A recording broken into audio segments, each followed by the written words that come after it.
Hi everyone, hope you're doing well from wherever you're watching this channel, depending on your time zone. Now, the Kakamega governor, Fernandes Baraza, won the gubernatorial election with 192,929 cast votes. This was 54.74% of the total votes in Kakamega County. Then Malala, who also contested, he got 159,500 votes. This was 45.26% of the total votes casted. So the difference between Malala and Baraza, it was a whopping 33,421 votes. That's huge difference. This gap is big. That was the results from Kakamega. We had other contestants like Jirongo and others who got few votes. So the main contestants in this election were two. Baraza, who was a technocrat, and Malala, who is a politician. But Baraza won the election. So after this, today, we are seeing allegation emerging from Cleophas Malala,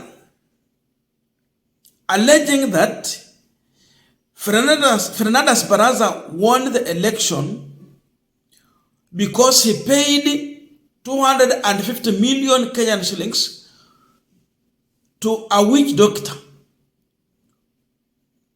So it was because of witchcraft. That's why he won the election. Therefore, according to him, the election in Kakamega was not free and fair. So he's taking this matter to the court.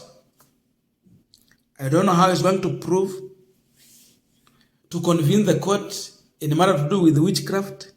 I don't know how the court will make a ruling on witchcraft. This is a court of law. Then he's bringing in other issues with confidence that there is enough evidence. Videos are all over, and that is what he's going to use in the court. But now, listen to this. The person who has that evidence is none other than Echesa. Remember, Echesa has a case in court. He was arrested. And now Malala is saying that the case we are seeing,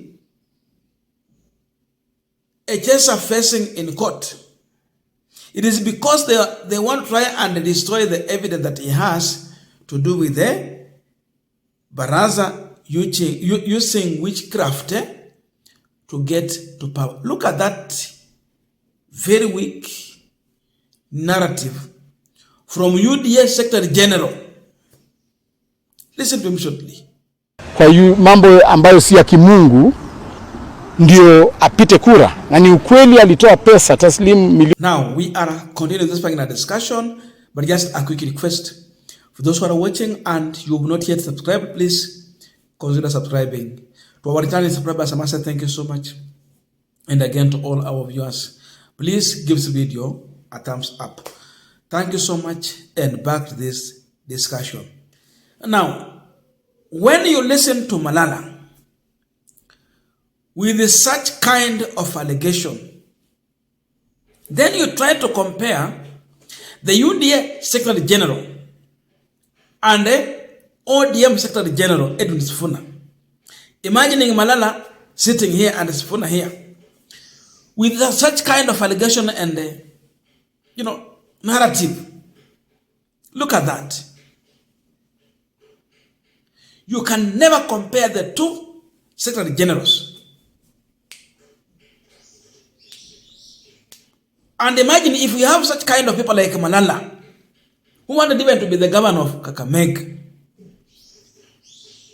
and leading such a political party as SG, where are we heading to as a country? Now these are the people in a position of power and leadership. And listening to him, that is what his brain is telling him. Wakenya tulikosea wapi? And no wonder Ruto would want to have such kind of people appointed to serve in certain capacities. But look at the capacity of his brain, the thinking. Look at him. Then you tell me, how safe are we as a nation having such people? Someone said that ODM has one of the best brains. He was right. You can't compare Sifuna to Malala, but all of them are SGs.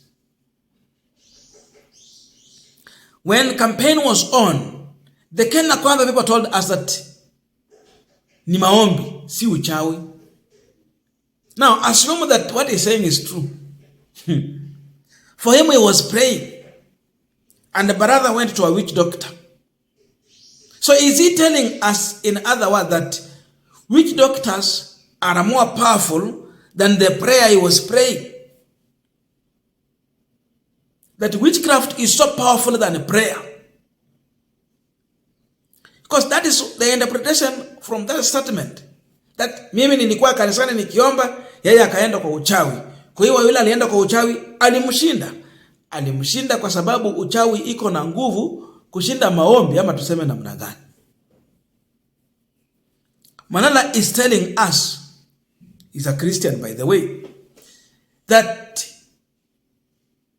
witchcraft is so powerful than prayer. That is the interpretation. But above all, how can you justify this kind of allegation in a court of law? Because he's telling us that he will go to the court and contest. He wants to reclaim the governorship of Kakamega. These are baseless, useless allegations that can't stand in any court of law.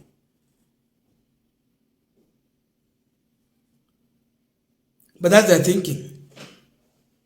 He is literally embarrassing himself. He's embarrassing the party he's leading. He's embarrassing his party leader. He's embarrassing the Kenya Kwanza administration.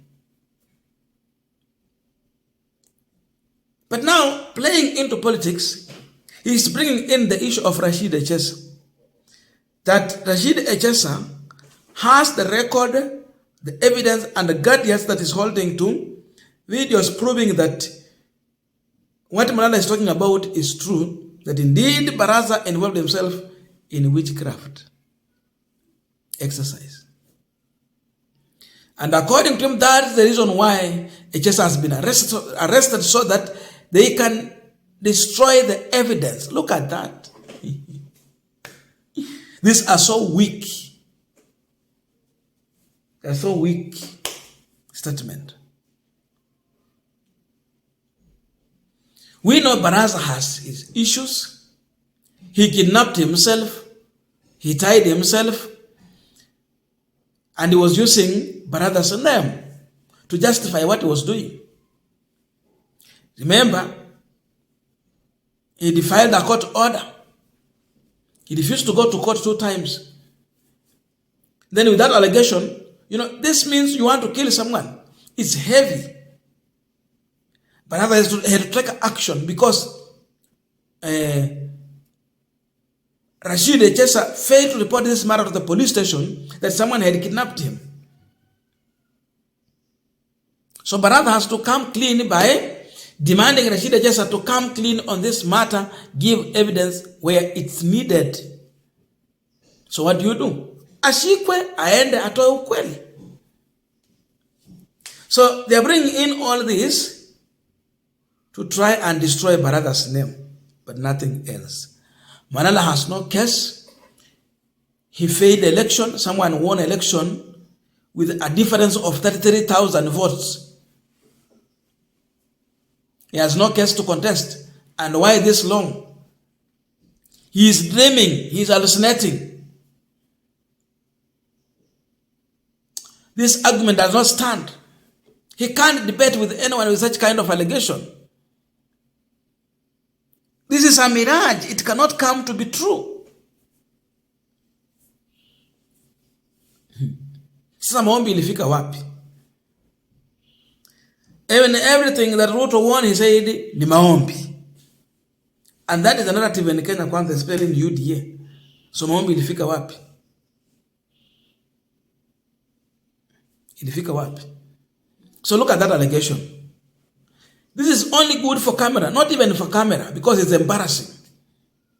It cannot stand any ground, no any court can entertain such nonsense. But it's all because they are learning that Rashid just has a case to answer. He's trying to destroy someone's name. Therefore, he has a case to answer. Na siku ya nyani kuanguka, miti yote hutereza. Saizi miti yote imetereza, wakiguza inatereza, wameguza kila kitu inatereza. Khalwale came with those allegations, oh, ni mgonjwa nini? Polisi wakasema tutampeleka hospitali, tutakaa pale, tumrudishe aende. Hatutamwachilia. Now Malala is coming with these other allegations here. It's because ni wakati wa nyani kuanguka na miti zote zimetereza.